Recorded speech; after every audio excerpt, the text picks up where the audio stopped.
ইন্নাল হামদুলিল্লাহ ওয়া শুকরু লিল্লাহ আম্মা বা'দ। প্রিয় দর্শক, আসসালামু আলাইকুম ওয়া রাহমাতুল্লাহি ওয়া বারাকাতুহু।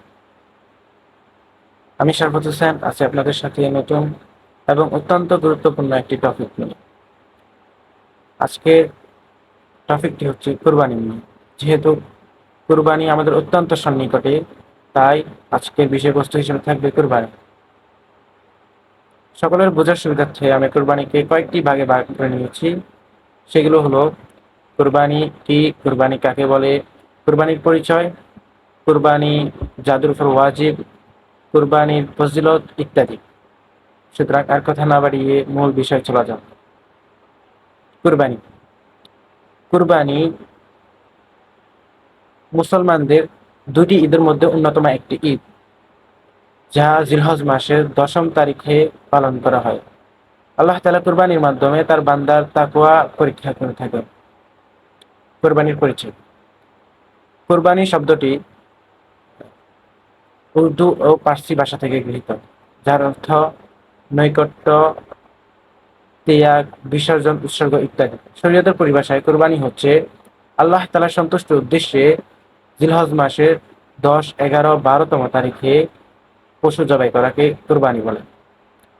কুরবানি প্রত্যেক সামর্থ্যবান মুসলিমদের জন্য ওয়াজিব। কুরবানির প্রচলন। কুরবানির প্রচলন ঘটে হযরত ইব্রাহিম আলাইহিস সালাম ও তার পুত্র হযরত ইসমাঈল আলাইহিস সালামের মহান আত্মত্যাগের মাধ্যমে। আল্লাহ তাআলা কুরআন মাজিদে কুরবানি সম্পর্কে বর্ণনা দিতে গিয়ে বলেন, সূরা সফফাতের 102 থেকে 108 নম্বর আয়াতে তিনি বলেন, যখন হযরত ইসমাঈল আলাইহিস সালাম তার পিতা হযরত ইব্রাহিম আলাইহিস সালামের সাথে চলাফেরা করার বয়সে উপনীত হন, অর্থাৎ 13 বছর বয়সে উপনীত হন, তখন হযরত ইব্রাহিম আলাইহিস সালাম আল্লাহর ওহী আদেশ স্বপ্নের মাধ্যমে প্রাপ্ত হয়ে স্বীয় পুত্র হযরত ইব্রাহিম আলাইহিস সালামের গলদেশে ছুরি চালানোর চেষ্টা করেন। তখন আল্লাহ তাআলার কুদরতে হযরত ইব্রাহিম আলাইহিস সালামের পরিবর্তে একটি দুম্বা কুরবানি হয়। আল্লাহ তাআলা হযরত ইব্রাহিম আলাইহিস সালাম ও হযরত ইসমাঈল আলাইহিস সালাম অর্থাৎ পিতা ও পুত্রের এই আত্মত্যাগ আল্লাহ তাআলা এত পছন্দ করেন যে তা পরবর্তী সকল মুমিনদের জন্য, সকল মুসলিমদের জন্য ওয়াজিব করে দেন। এবং এই উক্ত হুকুমের আওতাধীন আমরা প্রতি বছর কুরবানি পালন করে থাকি। কুরবানি যাদের উপর ওয়াজিব।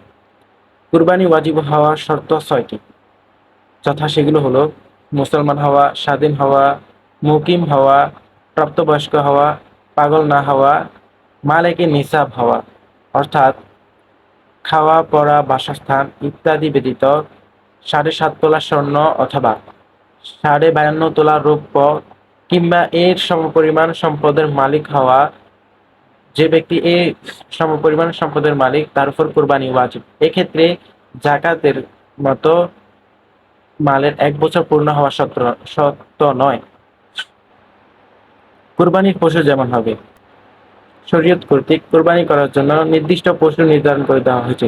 সেক্ষেত্রে মোট 6 প্রকার জন্তু দ্বারা কুরবানি করা যায়।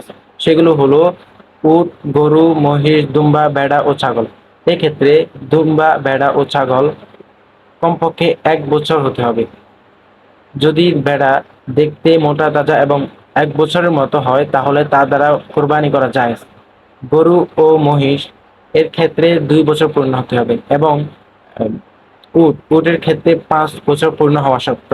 এছাড়া কুরবানি জায়েজ হবে না। কুরবানির গুরুত্ব ও ফজিলত। ইসলামে কুরবানির গুরুত্ব ও ফজিলত অপরিসীম। যেমন আল্লাহ তাআলা কোরআন মাজিদে ইরশাদ করেন, ফাসাল্লি লিরাব্বিকা ওয়ানহার, অতএব তোমার রবের উদ্দেশ্যে সালাত এবং কুরবানি করো। এবং রাসূল সাল্লাল্লাহু আলাইহি ওয়াসাল্লাম এক হাদিসে বর্ণনা করেন, হযরত আবু হুরায়রা রাদিয়াল্লাহু তাআলা থেকে বর্ণিত, তিনি বলেন, রাসূল সাল্লাল্লাহু আলাইহি ওয়াসাল্লাম ইরশাদ করেন, যে ব্যক্তি সামর্থ্য থাকা সত্ত্বেও কুরবানি দিল না বা কুরবানি করলো না, সে যেন আমাদের ঈদগাহের নিকটবর্তী না হয়। এবং রাসূল সাল্লাল্লাহু আলাইহি ওয়াসাল্লাম ফজিলত সম্পর্কে বলেন, তোমরা মোটা তাজা দেখে পশু কুরবানি করো, কেননা এটি তোমাদের জন্য পুলসিরাতে বাহন হবে। তাই আমাদের সকলের উচিত যাদের উপর কুরবানি ওয়াজিব হয়েছে তাদের সকলে কুরবানি দেওয়া, কেননা রাসূল সাল্লাল্লাহু আলাইহি ওয়াসাল্লাম যেভাবে কুরবানি না দেওয়ার ব্যাপারে হুঁশিয়ারি দিয়েছেন, তেমনি যারা কুরবানি দেয় তাদের ফজিলত সম্পর্কেও বলেছেন। যেমন এক হাদিসে রাসূল হযরত আয়েশা রাদিয়াল্লাহু তাআলা থেকে বর্ণিত, রাসূল সাল্লাল্লাহু আলাইহি ওয়াসাল্লাম বলেন, কুরবানির দিন কুরবানি দেওয়া অপেক্ষা আল্লাহর তাআলার কাছে অতি প্রিয় আর কোনো ইবাদত নেই। সুতরাং আমাদের সকলের উচিত ইখলাসের সহিত, তাকওয়ার সহিত কুরবানি দেওয়া। আজকে এই পর্যন্ত। আশা করি অন্য কোনো একদিন অন্য কোনো টপিক নিয়ে দেখা হবে। সে পর্যন্ত ভালো থাকবেন। আল্লাহ হাফেজ। আসসালামু আলাইকুম ওয়া রাহমাতুল্লাহ।